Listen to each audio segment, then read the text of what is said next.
Perspective. Written by Ron Mackenzie Lafergie. Narrated by... Also, Ron Mackenzie... He wrote and narrated... He did it all. He did both. He did both things. It's me. I'm Ron. This is the story of a boy named Chip.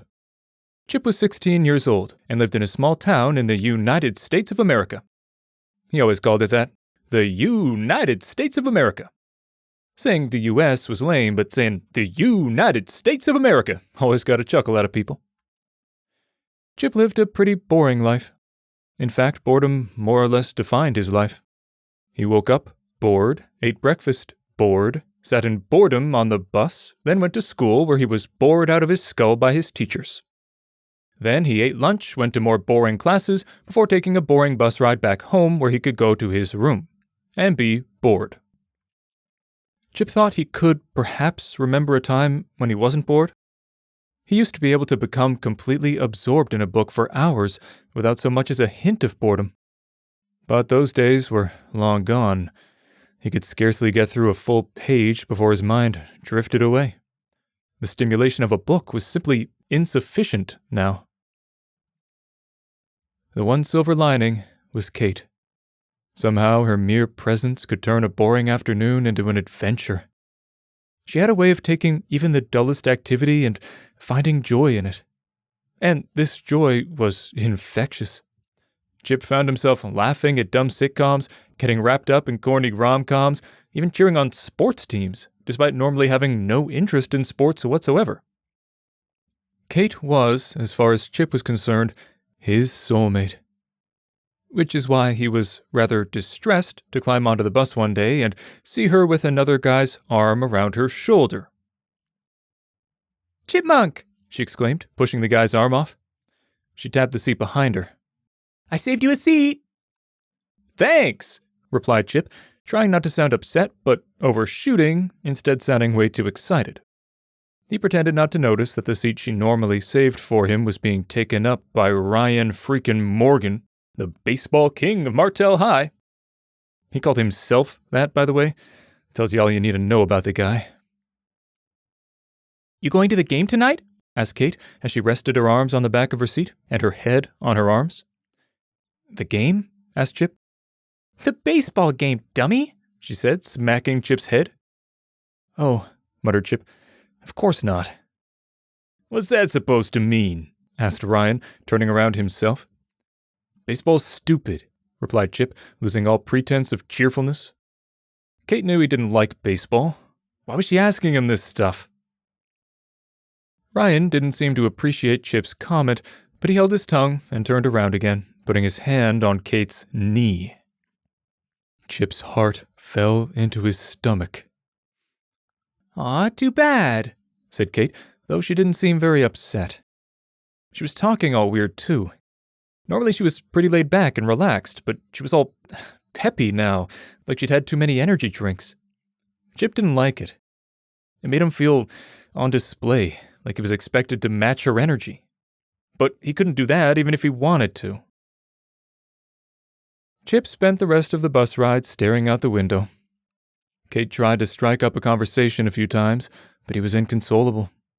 Soon they arrived at school. Chip forced out a goodbye and went to class. Class was fine. It was math. Boring. He wasn't the smartest in the class, but he wasn't the dumbest either. He got by okay. Kate sucked at math, and she always made him feel so smart when he helped her. He wondered if Ryan would be the one helping her now. Then he scoffed internally, as Ryan had a scholastic reputation that made the notion rather unlikely. The bell rang, and Chip went off to biology. Boring. Then it was lunch. He usually sat with Kate at lunch, but when he saw her sitting with Ryan and his goons, he decided to just eat outside on his own. It was a nice day anyway. Next was gym class, which went poorly. Chip's distaste for sports was not exactly without reason. He was terrible at them. His knees always clicked when he ran, and he had all the hand-eye coordination of a cyclops, which was unfortunate as they were playing dodgeball that day. What was even more unfortunate was that Ryan was in Chip's class, and he was on the other team. Swell. And needless to say, Chip didn't get to play much dodgeball that day. Every round, Ryan would get his hands on a ball and throw Chip out in the first 10 seconds, forcing Chip to exit, red-faced, and stand on the outside of the court. By the end of the class, he was getting looks from everyone. The girls giggled and tittered and spread rumors about the love triangle, while the boys jeered at his lack of athleticism. It was miserable. Class ended, and they all went to change. Some of the guys showered, but Chip just wanted to get the hell out of there, so he quickly changed and packed his things. However, before he was able to escape, Ryan approached him, still dripping, with a towel around his waist. "Hey, Chipmunk," he drawled as his friends/cronies gravitated to his side. "You know the game's called dodgeball, right? So, you're supposed to dodge them?" His simps giggled. "Thanks for the tip," muttered Chip as he tried to push past the jerk. Whoa, hey, Chipmunk," retorted Ryan with mock upset, standing his ground and shoving Chip backwards. Chip stopped and looked up at Ryan. Kate's nickname for him, which normally elicited such joy, took on a whole different meaning coming out of this schmuck's mouth. "Look, man, I just wanted to say, no hard feelings about Kate, right? She's a great girl, and I'm sure you only want what's best for her, right? And I think we both know who's best, right?" Each right was spoken with more condescension than the last. Chip was fuming. His vision was getting all squiggly, and he really wanted to get out of there before he did something he'd regret.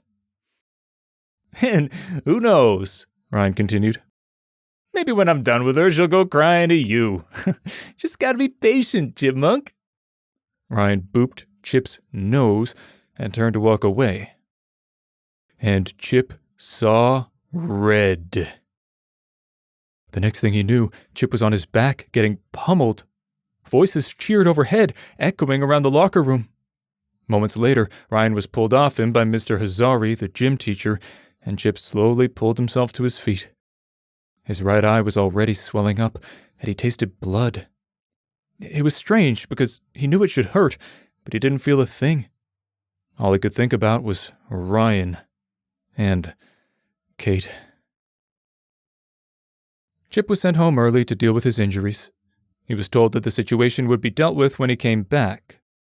The other guys swore that Chip had started it, so he didn't like his odds of not being suspended, but Ryan had a bit of a reputation, so he might be okay. When he got home, he threw himself on his bed, then regretted it when he felt the first twinge of pain and shivered, even though he wasn't cold. Chip wondered when the adrenaline would wear off, though he was in no hurry to feel the full brunt of his injuries. He turned on his TV and watched an episode of Friends to relax. His parents wouldn't be home for a few hours. He'd explain what had happened then. They'd understand. Well, his mom would understand. Just as Monica was dancing for Chandler with a turkey on her head, there came a knock at the door. Chip looked at the clock and saw that school was now over. He stumbled downstairs, opened the door, and came face to face with Kate. About 1,000,000 emotions went through his mind in that moment, and to his horror, he started to cry. "Oh, Chipmunk!" she cried, rushing him into the house and up the stairs. Once they'd returned to the safety of his room and were seated on his bed, she asked, "Are you okay?" "Yeah, I'm fine," grumbled Chip, shaking off her hand, then immediately regretting it. Her touch had felt wonderful. He wanted more than anything to wrap his arms around her and sob, but he just sat there and turned his attention back to Friends. There was a silence, aside from the TV. Chip had missed the bit where Chandler accidentally tells Monica he loves her, which was good because he hated that part. It was so unnatural. After a few minutes, Kate spoke up again. "Is everything okay? You've been weird today. Aside from, going all Conan the Barbarian." She giggled. "What do you see in that guy?" asked Chip. He was as surprised as Kate. The words had just kind of flown out of him. Kate looked away. "That's what this was about?" Chip rolled his eyes. There's no way she didn't know. He'd seen the way she pushed Ryan's arm off on the bus. "He's a dumb jock, Kate, and a bully. Like, he's literally the stereotype you hate in every movie." "You don't know him," she muttered, standing up from the bed. "I got to know him pretty well this afternoon," Chip retorted. "Well, maybe you shouldn't have picked a fight with him." "You didn't hear what he said. What he said about you." Chip felt a tear come to his eye and tried desperately to rein it in, with limited success. "He said that maybe I could have you once he was done with you." "No, he didn't," cried Kate, anger in her voice now. "Yes, he did," Chip cried, losing what little control he had over himself. "He's literally the exact thing you've always claimed you hated. He doesn't care about you. He's using you." "Well, then it's sure a good thing I have such a great friend to look after me," she exclaimed as she grabbed her backpack and made to leave. "Kate," called Chip, chasing after her. He caught up in the hall and grabbed her arm. "Get off me," she cried, pulling away. "No, please, just listen to me." "Get off!" Kate shoved him away from her and strode down the stairs to the door. The world was getting squiggly again. Between the tears, the swollen eye, and the squiggly world, Chip could barely see the stairs, so he yelled down after her, "I love you!" There was a long silence. Chip started sobbing. He didn't care. He had never felt so desperately alone. After a long, long moment, Chip heard a soft voice from downstairs. "I know." Then he heard the door open and close again.